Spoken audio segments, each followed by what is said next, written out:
Assalamualaikum warahmatullahi wabarakatuh. Kita berjumpa kembali pemirsa, khususnya Anda siswa-siswi sekolah menengah atas. Pertemuan kali ini kita masih membahas tentang materi klasifikasi makhluk hidup, yang kita akan fokuskan ke materi tata nama makhluk hidup. Tata nama ini bagi klasifikasi sangat penting ya, karena ini menyangkut penyebutan suatu spesies ya, jadi sangat penting dan harus dikuasai bagi yang pelajari masalah klasifikasi makhluk hidup. Baik, kita mulai.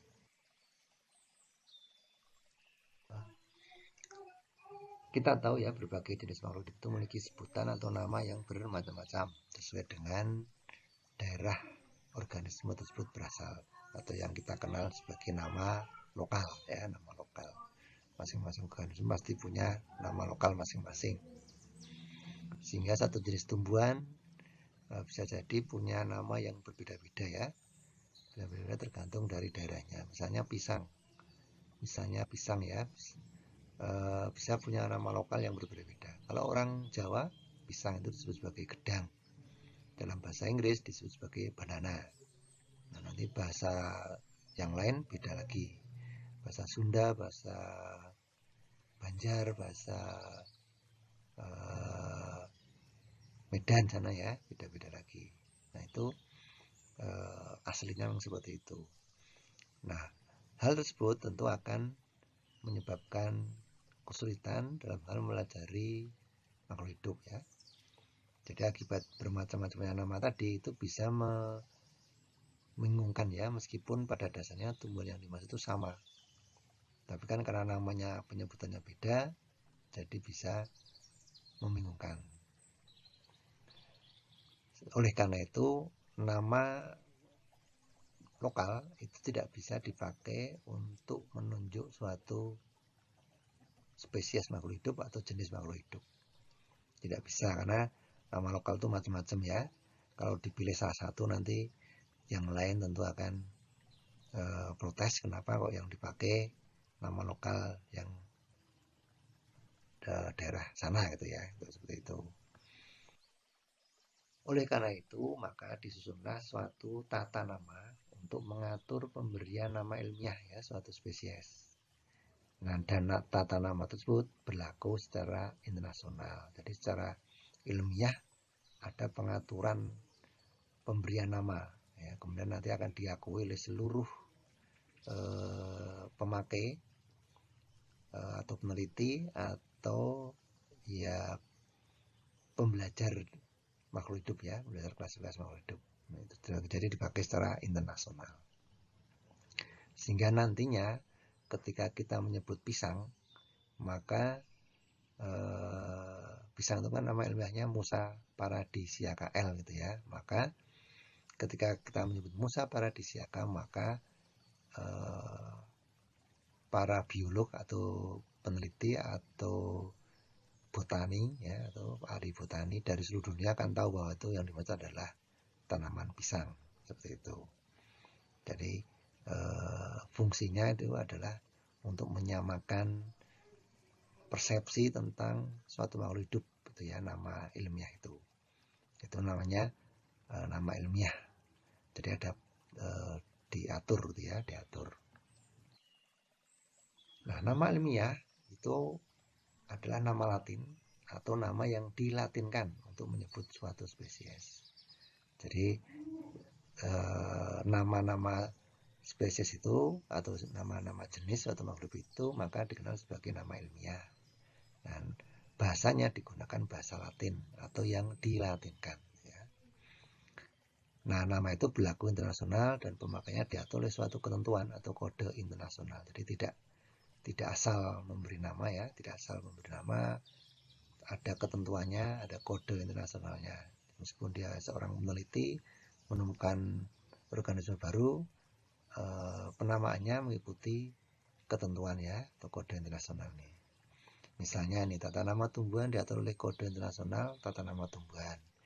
International Code of Botanical Nomenclature itu. Dan kalau misalnya hewan ya berarti diatur oleh Kode Internasional Tata Nama Hewan, International Code of Zoological Nomenclature. Seperti itu. Jadi tidak asal memberi nama spesies atau nama jenis suatu makhluk hidup. Nah, nama ilmiah yang baku adalah sesuai dengan sistem binomial nomenklatur. Nah, jadi ini nama itu kita kenal sebagai sistem binomial nomenklatur. Ilmuwan yang pertama kali mengenalkan tata nama ini, binomial nomenklatur ini ya, itu Carolus Linnaeus. Nah, seperti apa sistem tata nama binomial nomenklatur ini? Bisa kita lihat. Tata nama binomial itu menggunakan prinsip-prinsip, jadi ada prinsip-prinsipnya ya, ada beberapa prinsip yang mengatur pemberian nama jenis atau spesies dan seterusnya untuk tingkat-tingkat takson yang lebih tinggi.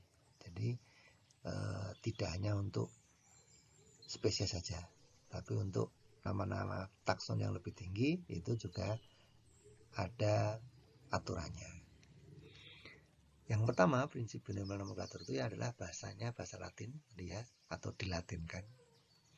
Kemudian yang kedua, tata nama binomial.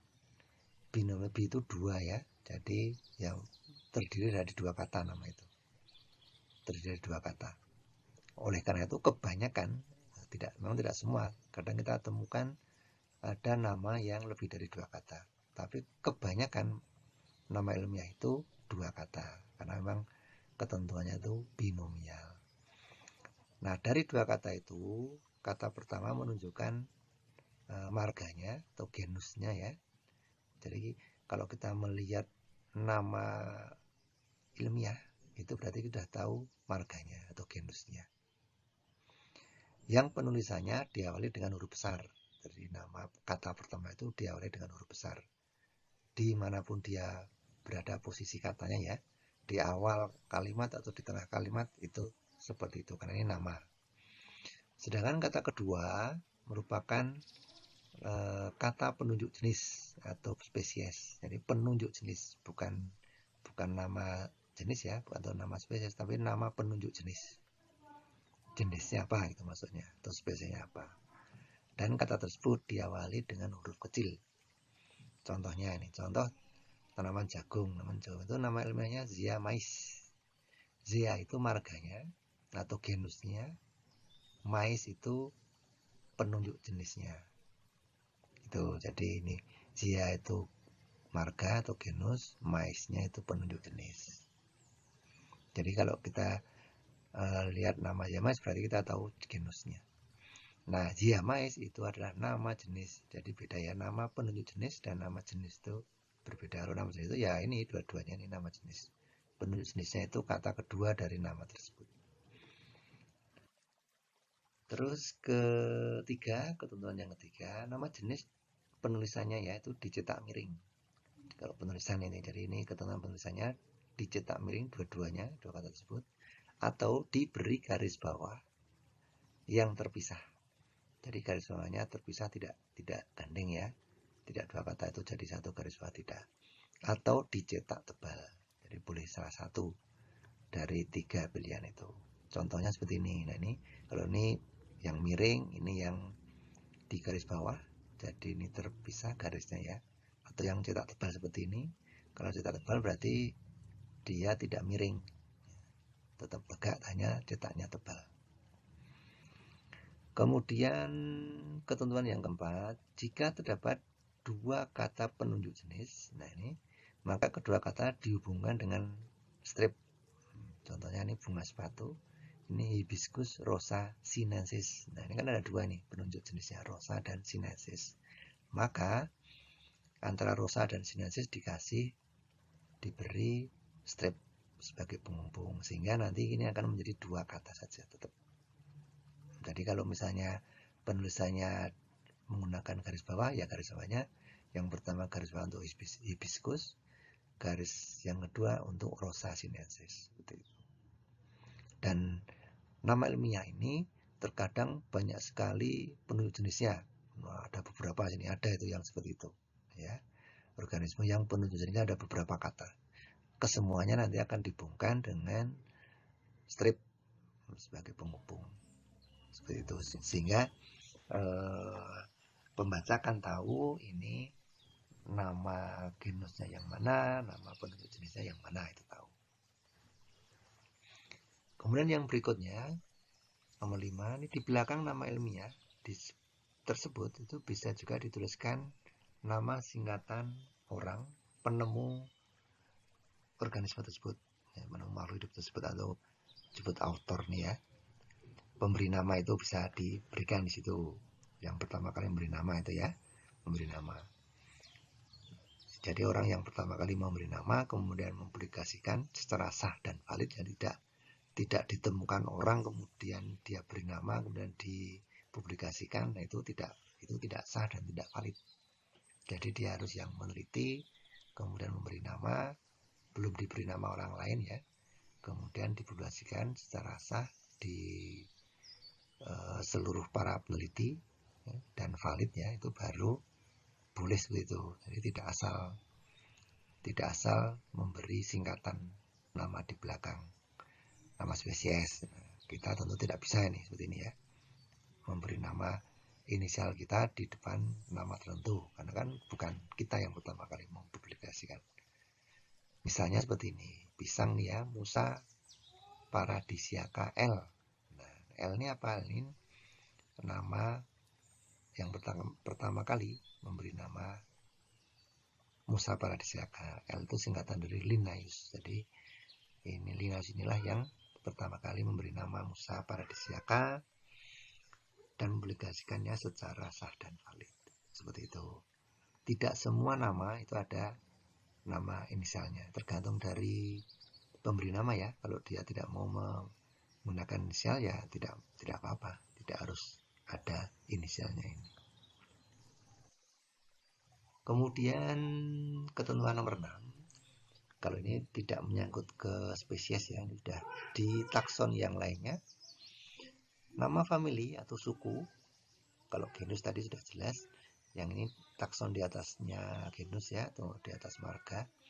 Nama familia atau suku diambil dari nama spesimen acuan atau spesies ya, nama spesies acuan ditambah dengan akhiran asiae untuk tumbuhan ya, asiae, atau idae kalau hewan. Nah ini contoh misalnya famili Solanaceae. Nah ini genusnya Solanum ya, plus ini namanya kan Solanum ya genusnya, maka tambah Aceae familinya. Jadi Solanaceae seperti ini. Tuh. Kalau pada hewan misalnya Canidae, itu berarti dari genusnya Canis plus Idae tadi. Jadi familinya Canidae, genusnya Canis. Nama jenisnya nanti Canis apa gitu ya. Sama ini Solanum, misalnya Solanum tuberosum, berarti kan genusnya Solanum, familinya Solanum plus Aceae. Seperti itu. Apakah semua mesti seperti itu? Tidak. Ada beberapa nama famili yang tidak mengikuti seperti ini. Ya, tidak apa-apa, ini tidak mutlak 100% seperti ini ya. Asalkan nama itu diakui oleh seluruh pengguna, ya itu ya sudah terpakai. Jadi tidak, yang ini itu tidak baku ya, tidak baku. Tapi kebanyakan penulisan famili itu seperti ini. Lanjut nomor 7, nama kelas diakhiri dengan naik ya, naik lagi ke takson ke atasnya lagi. Setelah familia, di atas famili itu ada kelas. Nah dia pemilihan itu naik. Contoh untuk melinjo ya, Gnetum Gnemon itu kelasnya itu kelas Gnetinae. Dari kata Gnetum itu plus nae ya, jadi kelasnya Gnetinae. Sedangkan nama Urdu diakhiri dengan kata ales. Ini ales, ini Urdu itu di bawah kelas ya, bawah kelas di atas genus, di atas famili. Nah ini, maka dia untuk nama Urdu diakhiri dengan ales. Contoh misalnya Zingiber, maka dia Urdunya Zingiberales. Ini ya dikasih ales. untuk ordo pada tumbuhan. Ya, demikian untuk proses penamaan baik itu spesies maupun takson-takson yang di atasnya. Jadi ada ketentuannya, pemberian nama itu yang disebut dengan nama ilmiah yang menganut sistem binomial nomenklatur yang pertama kali dikenalkan oleh Carolus Linnaeus. Dengan nama ilmiah tersebut, maka penyebutan nama suatu spesies tidak akan membingungkan lagi. Jadi bisa dipahami oleh semua pengguna nama tersebut. Baik, demikian pembahasan kita kali ini. Kita akan berjumpa dengan video yang lain dan pembahasan yang berbeda juga. Terima kasih atas perhatiannya. Assalamualaikum warahmatullahi wabarakatuh.